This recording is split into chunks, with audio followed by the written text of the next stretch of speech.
لله شكرا للمسلمين وعليه আল্লাহ পাক সুবহানাহু ওয়া তাআলা আদিশান দরবারে শুকরিয়া করছি যে মহান রব্বুল আলামিন অত্যন্ত দয়া করে মায়া করে আমাদের হায়াতে বরকত দিয়ে পবিত্র মাহে রমজানের আজকের দ্বিতীয় জুমায় আল্লাহর মসজিদে আসার বসার সম্পর্ক হওয়া কোরআন সুন্নাহর নিসবতে কোরআন হাদিসের মুহাব্বতে কিছু দিন কথাবার্তা শোনার ওরা সুবর্ণ সুযোগ আল্লাহ পাক সুবহানাহু ওয়া তাআলা আমাদের দান করেছেন। এজন্য আমরা সকলেই মালিকের শুকরিয়া করছি। আলহামদুলিল্লাহ আলহামদুলিল্লাহ রব্বানা লাকাল হামদ হামদান কাসীরা طيبا مباركا فيه ربنا لك الحمد كما ينبغي لجلال وجهك وعظيم سلطانك আল্লাহ পাক সুবহানাহু ওয়া তাআলা পবিত্র মাহে রমজান আমাদের রোজা সাহারি তারাবি ইত্যাদি সহ যাবতীয় নেক আমল কবুল করুন আমিন। সম্মানিত মুসলিম প্রিয় হাজির, যাকাত সম্পর্কে কিছু আলোচনা করে নিয়ে করেছি, যদি আল্লাহ তাআলা তৌফিক দান করে ইনশাআল্লাহ দোয়া করবেন। যাকাত কখন দেব এটা রমজান মাসের সাথে সম্পৃক্ত না। যাকাত রমজান মাসে দিতে হয় এমন না, যাকাত দিতে হয় কোন একটা মালের উপর বছর অতিক্রম হওয়ার পর যাকাত দিতে হয়। বছর অতিক্রম হতে এক বছর, এটা অন্য মাসও হতে পারে। এটা যে রমজানে দিতে হবে রমজানে শুধু এমন না, তবে আমরা সাধারণত রমজানের হিসাব করে রমজান সবকিছুই আল্লাহর নিকট অনেক সওয়াব রাখে, অনেক মর্যাদা রাখে হিসাবে রমজানের হিসাবটা আমরা করি বা রমজানের বেশি করে খরচ দিই। অন্য সময় দিলে হবে ইনশাআল্লাহ, এবং যখন বছর অতিক্রম হবে তখন যাকাত খরচ হবে। অন্য মাসে যদি অতিক্রম হয়ে যায় খরচ হবে ইনশাআল্লাহ। সমাজ মুসলিম প্রিয় হাজির, যাকাত আসলে বিত্তশালী লোক যারা আছে যাদের উপর যাকাত খরচ হয় তারাই যাকাত দিয়ে থাকে।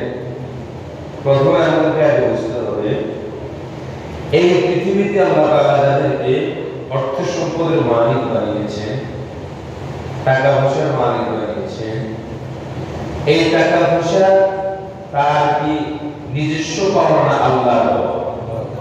আল্লাহ, এটা বুঝতে হবে আল্লাহর পাওনা। মানুষের সবকিছুই আল্লাহর নিয়ন্ত্রণে, সবকিছু টাকা পয়সা, জায়গা জমি, ঘর বাড়ি, ব্যবসা বাণিজ্য, চাকরি বাকরি, পদ মর্যাদা সব আল্লাহর নিয়ন্ত্রণে। এটা আল্লাহ নিয়ন্ত্রণ করে। এটা আমাদের নিজস্ব বুদ্ধি শক্তি বলে বাহু বলে আমরা এই কাজ করতে পারি না, আল্লাহ নিয়ন্ত্রণ করে। পবিত্র কোরআনুল কারীমের সূরা তাওবার 111 নম্বর আয়াতে কারিমায় আল্লাহ পাক সুবহানাহু ওয়া তাআলা ইরশাদ করেন, ইন্নাল্লাহা আশতারা মিনাল মুমিনিনা আনফুসাহুম ওয়া আমওয়ালাহুম বিআন্না লাহুমুল জান্নাহ। আল্লাহ পাক সুবহানাহু ওয়া তাআলা বলেন, নিশ্চয়ই আমি মুমিনদের জান এবং মাল নিয়ে নিয়েছি, বিআন্না লাহুমুল জান্নাহ, জান্নাতের বিনিময়ে। জান্নাতের বিনিময়ে আল্লাহ পাক রব্বুল আলামিন আমাদের জান এবং মালকে কিনে নিয়েছেন। আবার সম্মানিত মুসলমান, আল্লাহ পাক সুবহানাহু ওয়া তাআলা আমাদেরকে জান্নাত দেওয়ার প্রতিশ্রুতি দিয়েছে দুইটা জিনিসের বিনিময়ে। একটা হচ্ছে জানের বিনিময়ে, আর একটা হচ্ছে মালের বিনিময়ে। অতএব আল্লাহ পাক রব্বুল আলামিনের নির্দেশিত বিধান পালন করার ক্ষেত্রে আমাদের জান এবং মালকে মাঝখানে প্রতিবন্ধক হিসেবে দাঁড় করানো যাবে না। আল্লাহকে রাজি খুশি করার জন্য আল্লাহকে সন্তুষ্টি করার জন্য যদি আমার জানও চলে যায়, মালের নোকসান হয়, তবু আমি আল্লাহকে সন্তুষ্ট করব, কারণ আল্লাহ বলেন তোমার জান এবং মাল কিনে নিয়েছি বিআন্না লাহুম জান্নাত, জান্নাতের বিনিময়ে। এজন্য মালের কোনো মায়া আমাদের মনে রাখা যাবে না। কারণ মনের মধ্যে যদি মালের অধিক মায়া মহব্বত থাকে, তার পক্ষে যাকাতের আমল করা সম্ভব না, সে করতে পারবে না। যাকাতের আমল এটা ইসলামের কত বড় মহা গুরুত্বপূর্ণ একটি আমল, কত গুরুত্বপূর্ণ আমল। এটা ইসলামের মূল স্তম্ভ, 5টি স্তম্ভের মাঝে খুবই গুরুত্বপূর্ণ একটি অলঙ্ঘনীয় স্তম্ভ হচ্ছে যাকাতের। আল্লাহ রাসূল সাল্লাল্লাহু আলাইহি ওয়াসাল্লামের এই উম্মতের মাঝে এবং অন্যান্য নবীর উম্মতের মাঝে, পৃথিবীতে সকল উম্মতের মাঝে সবচেয়ে নরম দিনওয়ালা লোক ছিলেন হযরত আবু বকর সিদ্দিক রাদিয়াল্লাহু আনহু। একটা নরম দিন ছিলেন, রহম দিন, নরম দিন। হযরত আবু বকর রাদিয়াল্লাহু আনহু প্রথম খলিফা ছিলেন। হযরত আবু বকর রাদিয়াল্লাহু আনহু এত নরম দিনওয়ালা সাহাবী ছিলেন, সেই আবু বকর রাদিয়াল্লাহু আনহু বলে, যে ব্যক্তি নামাজ এবং যাকাতকে ফরজ বিধান থেকে আলাদা করবে, নামাজ আর যাকাতকে আলাদা করবে, তামিজ করবে, পার্থক্য করবে, পৃথক করবে, বিধানের দিক থেকে আলাদা করে দিবে, তার সাথে আমার লড়াই চলতেই থাকবে, তার সাথে যুদ্ধ জিহাদ চলতেই থাকবে, লড়াই চলতেই থাকবে। নামাজ যেরকম ফরজ, যাকাতও সেরকম কি ফরজ। আবু বকর রাদিয়াল্লাহু আনহু বলেন যে নামাজকে ফরজ মানবা, যাকাতকে মানবা না, নামাজ আর যাকাতের বিধানকে আলাদা করে দিবা, পৃথক করবা, তার সাথে আমার লড়াই চলতেই থাকবে। উম্মতের সবচেয়ে নরম দিনওয়ালা সাহাবী হযরত আবু বকর রাদিয়াল্লাহু আনহু এমন উক্তি। এজন্য ভাই যাকাতের আমল আমাদেরকে করতে হবে, বিশেষ করে আমরা জান্নাতের আশায়, যে আল্লাহ তাআলা আমাদের জান-মাল কিনে নিয়েছেন জান্নাতের বিনিময়ে, আমাদেরকে জান্নাত দিবেন, এই আশায়, অন্তত জান্নাতের আশায় যাকাতের আমল বাস্তবায়ন করার জন্য আমরা সকলেই চেষ্টা করব ইনশাআল্লাহ। বিশেষ করে যারা যাকাতের নেশাব পরিমাণ সম্পদের মালিক, অবশ্যই আপনারা যাকাতের আমল করুন।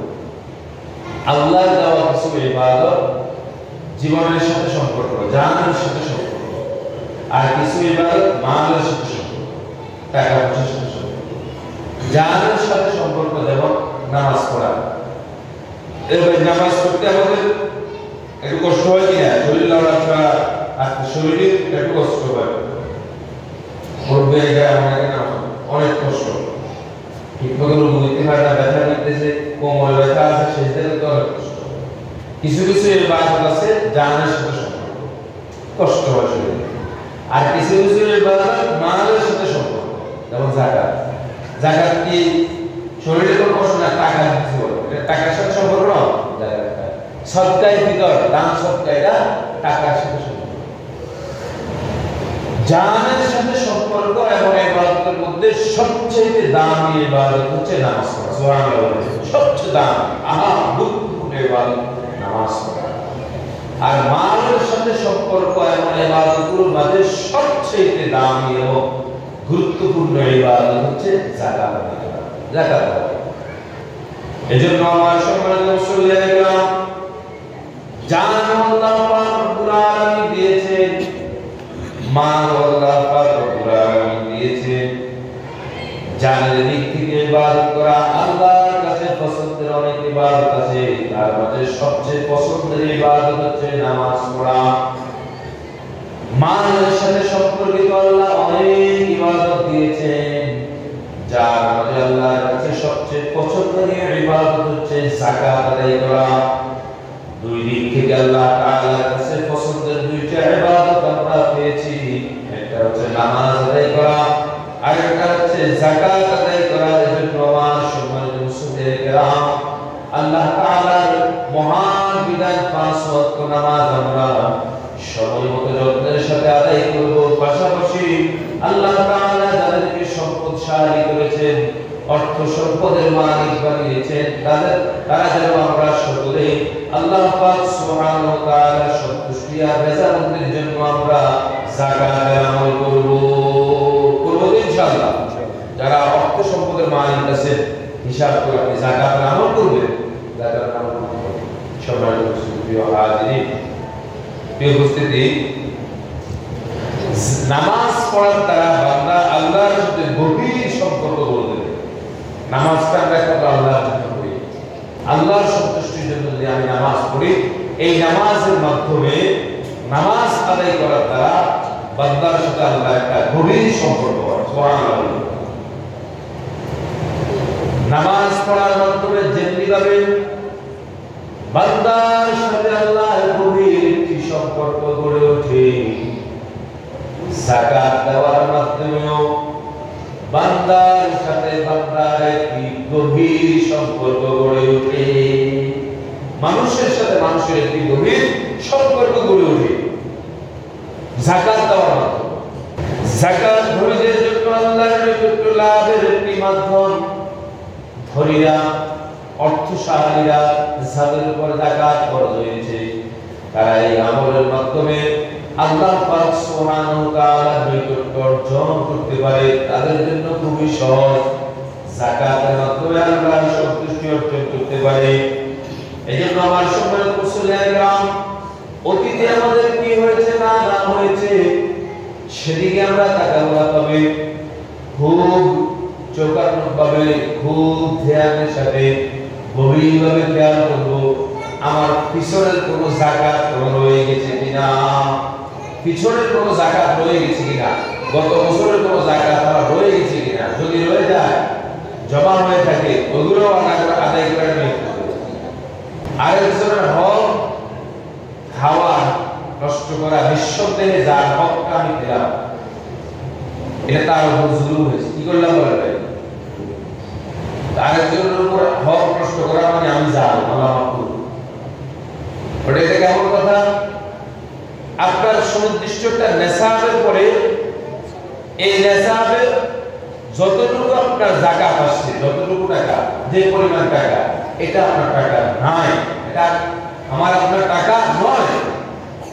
নেশাব পরিমাণ সম্পদের মালিক আপনার যতটুকু আপনার যাকাত আসছে, যাকাত দেওয়া ফরজ, এটা যদি আপনার কাছে রাখি দেন, এটা তো আপনার না, এটা গরিব মিসকিন।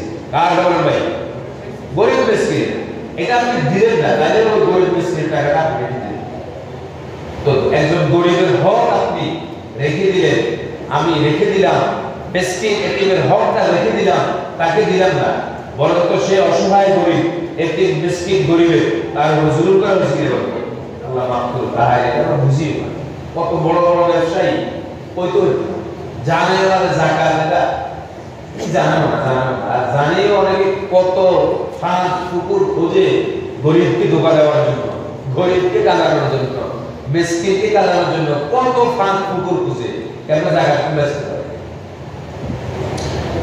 যাকাতের মাধ্যমে বান্দা আল্লাহর সাথে গভীর সম্পর্ক গড়ে তুলতে পারে। এজন্য আমরা চেষ্টা করব যাকাত আদায়ের মাধ্যমে যেন আমরা আল্লাহর সন্তুষ্ট নৈকট্য অর্জন করতে পারি, চেষ্টা করব ইনশাআল্লাহ। আল্লাহ তাআলা আমাদের তৌফিক দান করুন, সকলে আমিন। কোরআনুল কারীমের 32 জায়গার মধ্যে আল্লাহ পাক সুবহানাহু ওয়া তাআলা যাকাতের কথা উল্লেখ করেছেন। কয় জায়গা বলেন ভাই? 32 জায়গায়। এর মধ্যে 28 জায়গা এমন আছে যে 28টি জায়গার মধ্যে আল্লাহ পাক রব্বুল আলামিন নামাজের কথা উল্লেখ করে যাকাতের কথা উল্লেখ করেছেন। নামাজ এবং যাকাতের কথা একসাথে উল্লেখ করেছেন। এই দুটো আমল খুব গুরুত্বপূর্ণ। নামাজ যেমন গুরুত্বপূর্ণ, যাকাত আরো গুরুত্বপূর্ণ, অলঙ্ঘনীয় আমল, মূল আরকান থেকে রুকন ইসলামের স্তম্ভ এই আমলগুলো। সম্মানিত প্রিয় হাজির, সূরা মুসাম্মিল আল্লাহ পাক রব্বুল আলামিন ইরশাদ করে, ওয়া আকিমুস সালাতা ওয়া আতুস যাকাত, তোমরা নামাজ কায়েম করো, নামাজ প্রতিষ্ঠিত করো, নিজে নামাজ পড়ো, নিজের আহল আয়াল যারা তাদেরকে নামাজ পড়ার জন্য তোমরা উদ্বুদ্ধ করো, ওয়া আতুস যাকাত, এবং যাকাত আদায় করো। কোরআনুল কারীমের এই যাকাতের কথা, নামাজের কথা আল্লাহ তাআলা এই বিধানগুলো উল্লেখ করেছেন। কোথায় করেছেন? কোরআন। কোন কোরআন? আল্লাহ তাআলা বলতেছেন, যালিকাল কিতাব, ওই কিতাব, এটা ওই কিতাব, লা রাইবা ফি, যে কিতাবের মধ্যে কোনো ধরনের সন্দেহ নেই। হুদাল্লিল মুত্তাকিন, মুত্তাকিন যারা তাদেরকে এই কিতাব কি দেখাবেন? হেদায়েতের পথ দেখাবেন, রাস্তা দেখাবেন। এটা ওই কিতাব।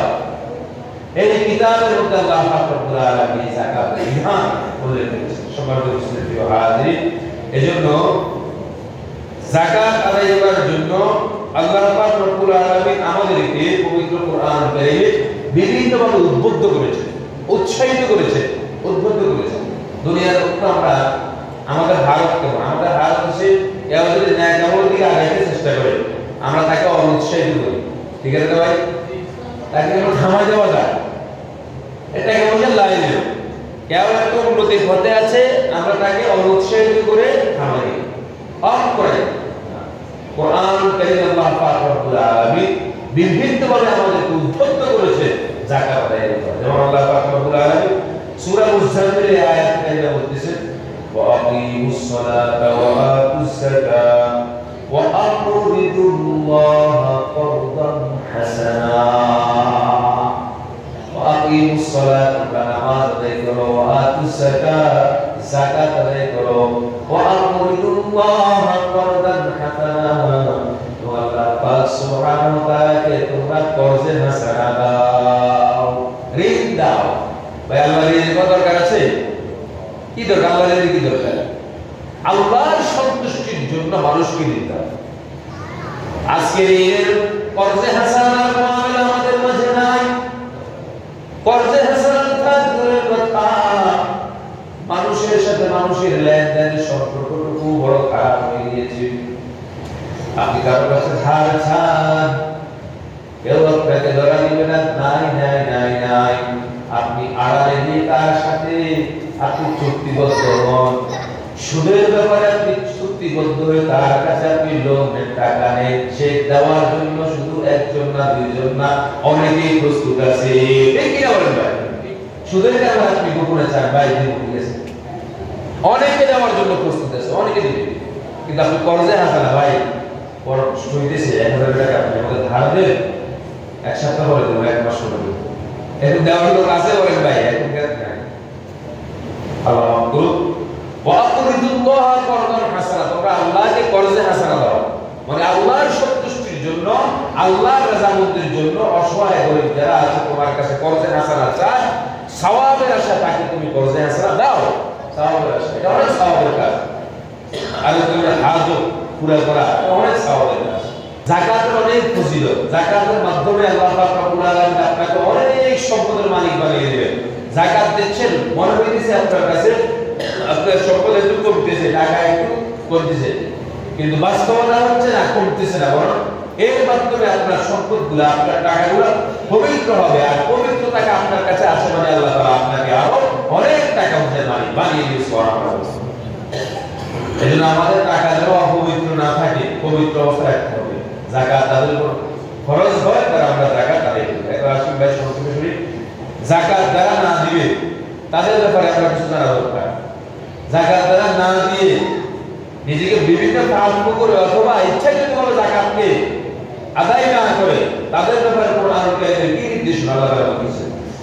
আল্লাহ তাআলা বলেন, ওয়াল্লাযীনা ইয়াকনিসুনা আয-যাহাবা ওয়াল-ফিদ্দাতা ওয়া লা ইউনফিকুনাহা ফী সাবিলিল্লাহ ওয়া লা ইউনফিকুনাহা ফী সাবিলিল্লাহি ফাবাশশিরহুম বিআযাবিন আলীম। ওয়াল্লাযীনা ইয়াকনিসুনা আয-যাহাবা ওয়াল-ফিদ্দাতা, যারা স্বর্ণ চাঁদি জমা করে রাখে, ওয়া লা ইউনফিকুনাহা ফী সাবিলিল্লাহ, আল্লাহর সন্তুষ্টির জন্য আল্লাহর রাস্তায় তা খরচ করে না, ফাবাশশিরহুম, এর আপনি তাদেরকে সুসংবাদ দিন, বিআযাবিন আলীম, দর্দনাক আযাবের সংবাদ দিন, কঠিন আযাবের সংবাদ তাদেরকে দিন। আযাবের সংবাদটা সুসংবাদ না দুঃসংবাদ, অচিরেই তারা সেই আযাবে লিপ্ত হবে, অতি তাড়াতাড়ি সেই আযাবে তারা গ্রেফতার হবে। যারা স্বর্ণ রূপা এবং সম্পদ, আল্লাহর সম্পদ, যে সম্পদগুলোর উপর যাকাত আসে, যাকাত দেয় না, তাদেরকে কঠিন দর্দনাক ভয়ঙ্কর আযাবের সংবাদ দিন। আযাবের ধরনটা কেমন হবে? আযাবের ধরনটা কেমন হবে আল্লাহ তাআলা সেটাও বলতেছেন, ইয়াউমা ইউহমা আলাইহা ফি নারি জাহান্নাম ফাতুকওয়া বিহা জিবাহুম ওয়া জুনুবুহুম ওয়া যুহুরুহুম হাযা মা কানাসতুম লিআনফুসিকুম ফাযুকু মা কুনতুম তাকনিজুন। যারা যাকাত আদায় করে নাই, যাকাত ফরজ হয়েছে, যাকাত আদায় করে নাই, সম্পদগুলোকে জমা করে রেখেছিল, স্বর্ণগুলো, রূপাগুলো এবং অর্থ, যে অর্থ আল্লাহ তাআলা দান করেছে, যে সম্পদের উপর যাকাত এসেছে, স্বর্ণগুলো, রূপাগুলো, টাকাগুলো জমা করে রেখেছে, যাকাত আদায় করে নাই, ওই সম্পদকে জাহান্নামের আগুনের মধ্যে দগ্ধ করা হবে, জ্বালানো হবে। জ্বালাই কয়লা বানিয়ে এই কয়লাটা দগ্ধ করে কয়লাটা তার পিঠের মধ্যে, পেটের মধ্যে, মুখের মধ্যে সেঁক দিবে আর বলবে এটা তোমার ওই সম্পদ, যেই সম্পদের উপর যাকাত এসেছিল, তুমি যাকাত আদায় করো নাই, আজকে এই সম্পদের মজা বুঝো। নাউযুবিল্লাহ। জাহান্নামের আগুনের মধ্যে আমাদের সম্পদগুলোকে জ্বালিয়ে যদি মুখে, বুকে, পিঠে যদি সেঁক দেয়, সেঁক, এটা আমাদের পক্ষে সহ্য করা সম্ভব? আমরা কিছুতেই সহ্য করতে পারবো না। যেন সম্পদশালী, সম্পদশালী ভাইরা বাবাজিরা, যাদের উপর যাকাত ফরজ, আপনারা মেহেরবানি করে যাকাত আদায় করার নিয়ত করে ফেলে যাকাত আদায় করবেন ইনশাআল্লাহ। সম্মানিত উপস্থিতি, প্রিয় হাজির, সহিহ বুখারী শরীফের riwayat এসেছে, আল্লাহ রাসূল সাল্লাল্লাহু আলাইহি ওয়াসাল্লাম বলেন, যাকে আল্লাহ তাআলা সম্পদ দান করেছেন, মাল দান করেছেন, সে যদি ওই মাল থেকে যদি সে যাকাত আদায় না করে, যাকাত ওয়াজিব ফরজ হয়েছে, যাকাত আদায় করে নাই, এই সম্পদটা কিয়ামতের ময়দানে বিশাল এক ভয়ঙ্কর সাপের রূপ নিবে। নাউযুবিল্লাহ। বিশাল এক ভয়ঙ্কর সাপের রূপ নিয়ে তাকে দংশন করবে, তাকে কামড় দিবে, দংশন করবে আর বলবে, আমি তোমার ওই মান, আমি তোমার ওই মান, আমি তোমার ওই সম্পদ। আজকে এই সম্পদের মজা আমাদের পক্ষে আযাব, এই শাস্তি ভোগ করা, সহ্য করা সম্ভব বলে ভাই? কিছুতেই আমরা সহ্য করতে পারবো না। এই সম্পদশালী বাইরে বাবাজিরা, যাকাতের বিধান যাদের উপর আছে, আপনারা যাকাত আদায় করবেন ইনশাআল্লাহ। সম্মানিত উপস্থিতি, প্রিয় হাজির, কথা শেষ করতেছি। কয়েকটি গুরুত্বপূর্ণ মাসালা শুনেন, একেবারে সংক্ষেপে। যাকাত কার উপর? আল্লাহ পাক রব্বুল আলামিন যাদেরকে সম্পদ বানিয়েছেন, সম্পদশালী বানিয়েছেন, তাদের উপর যাকাত ফরজ হয়। কোন সম্পদ যাকাতের অন্তর্ভুক্ত হবে, নেসাবের অন্তর্ভুক্ত, কোন সম্পদ অন্তর্ভুক্ত হবে না, সংক্ষেপে বুঝেন। কিছু টাকা আছে, অনেকে জানার জন্য চেষ্টা করে, কিছু টাকা আছে কেউ ধার দিয়ে রেখেছে, আসলে ভাই ধার দিয়ে রেখেছে, বা দোকানে কারো লাখ লাখ টাকা বাকি পড়ে আছে, কেমন আচ্ছা, অনেক লাখ লক্ষ লক্ষ টাকা বাকি পড়ে আছে, এবং ওই টাকার মধ্যে কি যাকাত আসবে কিনা? আসে তাই সংক্ষেপে বুঝেন, ওই টাকার মধ্যে যাকাত আসবে, নেসাবের অন্তর্ভুক্ত হবে। কখন হবে? আপনি ওই টাকাটা পাবেন, সে দিয়ে দিবে, এটুকু একই নেসাব হবে। আপনি একজনকে 1 লক্ষ টাকা ধার দিয়েছেন, সে টাকাটা আপনাকে দিয়ে দিবে। আপনি দোকানে 1 লক্ষ টাকা বাইরে মানুষের কাছে আছে, এই টাকাগুলো আপনি পাবেন, আপনি নিশ্চিত। তাহলে এগুলো নেসাবে কি হবে? অন্তর্ভুক্ত হবে। আর যদি এই টাকার কোনো আশা না, এরকম আছে না, অনেক চেষ্টা মানুষ আছে, আর যখন হক মারি দেয়, টাকা মারি দেয়, এটা জীবনে সে দিবেন, আপনার মনে আসে কিছু টাকা হবে, তাইলে ওই টাকা নেশাবে অন্তর্ভুক্ত হবে না, কারণ আপনি নিশ্চিত এই টাকা আপনার পাবেন না, সে দিবে না। যাই হোক, এছাড়া যাবতীয় মানগত সম্পদ, আপনার ব্যবসার মাল, আপনার নিজস্ব টাকা, ব্যবসার সরঞ্জাম সামান যা আছে, দোকানপাট যা আছে, সব আপনার যাকাতের অন্তর্ভুক্ত হবে। এখন যাকাতের নেশাব কি পরিমাণ? কতটুকু? 22.5 তোলা রূপা এবং 7.5 ভরি স্বর্ণ সমপরিমাণ অর্থ যদি কারো থাকে, হ্যাঁ, স্বর্ণ যদি কারো থাকে, তার উপর যাকাত ফরজ। অনেক মা বোনের উপর যাকাত ফরজ হয়েছে, 7.5 ভরি, আরো অনেক বেশি তার কাছে স্বর্ণ আছে, আছে কি বলেন ভাই? তার উপর যাকাত ফরজ, সে যাকাত আদায় করতে হবে। অনেক মা বোন এটা জানে না, অনেক সম্পদ তার কাছে, অনেক স্বর্ণ, সে যাকাত আদায় করে না। যাকাত আদায় করার জন্য তাকে উদ্বুদ্ধ করবে, সে যেন যাকাত আদায় করে, তাহলে তার এই সম্পদটা, তার এই স্বর্ণ রূপটা, এটা পবিত্র হয়ে গেল। আর একটু সহজে, একেবারে 7.5 ভরি জান লাগে না, 1 ভরি যার কাছে আছে, তার উপর যাকাত ফরজ হয়ে যায়। মামুতে সহজে বুঝি এটা কেমনে? 7.5 ভরি হইতে বলে শুধু স্বর্ণই আছে, একটা টাকাও নাই তার কাছে, 1 তোলা রূপও তার কাছে নাই, তাহলে 7.5 ভরি বুঝলে বুঝতে হবে। এখন তার কাছে স্বর্ণ আছে 1 ভরি, বর্তমানে স্বর্ণের ভরি প্রায় 130 টাকা করে, আর যাকাতের নেশাব হয় 65 থেকে 70,000। যাই হোক, এই 1200, 1000, 1200, 1500 এর রূপার মূল্য, আপনি মিডিয়ামটা ধরেন, মাঝখানে ধরলে 65,000 টাকা মক্কা।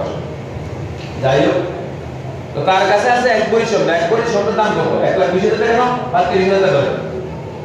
তো হ্যাঁ, শুধু স্বর্ণের উপর যাকাত আসবে কবরি হলি, 7.5 ভরি হলি, তার কাছে এক ভরি লগে আরো 5000 টাকা আছে, 1000 টাকা আছে, তারপর তার দুটোটা মিলিয়ে আবার দুটোটা যখন একসাথে মিক্স হয়ে গেছে তখন আর এটা স্বর্ণের হিসাবে থাকবে না, এটা রূপার হিসেবে চলে যাবে। কিছু হিসাবে আসবে ভাই, রূপার হিসেবে আসতে তার 65 থেকে 70,000 যাই উপরে হিসাব করে দোকানে রূপার বলি কত 22.5 করে রূপার সমপরিমাণ টাকা যদি আপনার কাছে অর্থ সম্পদ আপনার থাকে আপনি টাকা পাবেন। সবাই প্রিয় হাজির, এরপর আসুন ভাই, টাকা, ব্যবসার মাল, ব্যাংকের ডিপিএস, বীমা, সমিতি, পাওনা টাকা, হজ করার জন্য টাকা জমা রাখছেন, মেয়ে বিবাহের জন্য একটু করে টাকা জমাইছেন, বড় করার জন্য জমাইছেন, জায়গা কেনার জন্য জমাইছেন, দোকান দেওয়ার জন্য জমা করছেন, গাড়ি কেনার জন্য জমা করছেন, জমানো টাকা এই সবগুলো নেশাবের অন্তর্ভুক্ত, সবগুলো হিসাবের মধ্যে নিয়ে আসবেন। কোনো টাকা বাইরে দিতে পারবেন না। এরপরে হাওলাত দিচ্ছেন, ওই টাকাও নেশাবের অন্তর্ভুক্ত, আগে বলছি নেশাবের অন্তর্ভুক্ত করে যেটা একেবারে ফাইতে দিল সেটা বাদ দিবেন। এরপরে আরেকটা বিষয় বুঝুন ভাই, যাকাত দিয়ে পাওনা টাকা উসুল করা যাবে না। একজন গরিব লোককে আপনি 1000 টাকা দিবেন, আপনার যাকাত আসছে কিছু টাকা, আপনি তাকে 1000 টাকা দিয়ে আবার নিয়ে গেছেন, ও আপনি তার কাছে পাইবেন, তাকে যাকাত 1000 টাকা দিয়েছেন, টাকা 1000 টাকা সে মালিকও চিনে পাবেন ভাই, আবার তার থেকে নিয়ে আমার টাকা না, এরকম করা যাবে না। যাকাত দিয়ে পাওনা টাকা নেওয়া যাবে না। যাকাত দিয়ে মানে কি, তাকে আমি এই টাকার মালিক বানিয়ে দিতে হবে, মনে রাখবেন। এরপরে ভাই আমরা সাধারণত কোরবানি দিয়ে থাকি, কোরবানি দেওয়া ওয়াজিব, কি বলেন ভাই? কিন্তু আমরা যাকাত দিই না। হ্যাঁ, যাকাতটা শরীয়তে ইসলামিয়ার খুবই গুরুত্বপূর্ণ স্তম্ভ। যাকাতের ব্যাপারে আমরা আরো সচেতন হব ইনশাআল্লাহ। যাকাতের টাকা দিয়ে ইফতারের জন্য দেওয়া যাবে কিনা, ইফতারের জন্য দিতে পারবেন সঠিকভাবে, গরিব মিসকিন যেখানে পায় ওখানে তাকে ইফতারে দিয়ে দিতে পারবেন, কোনো সমস্যা নেই। ঠিক আছে, বুঝে আসছে ভাই? এরপরে ভাই যাকাতের টাকা দিয়ে শাড়ি লুঙ্গি দেওয়া যাবে কিনা, এটাও দিতে পারবেন, তবে এটা না দেওয়া উত্তম। আপনি তাকে কিছু টাকা দিয়ে দিলেন, তার ওই টাকা যেটা প্রয়োজন সেটা দিতে পারবেন। শাড়ি লুঙ্গি অনেকে দেয়, আবার এটা নিয়ে অনেক বিড়ম্বনার মধ্যে ভাই এরকম আমরা যেন না করি।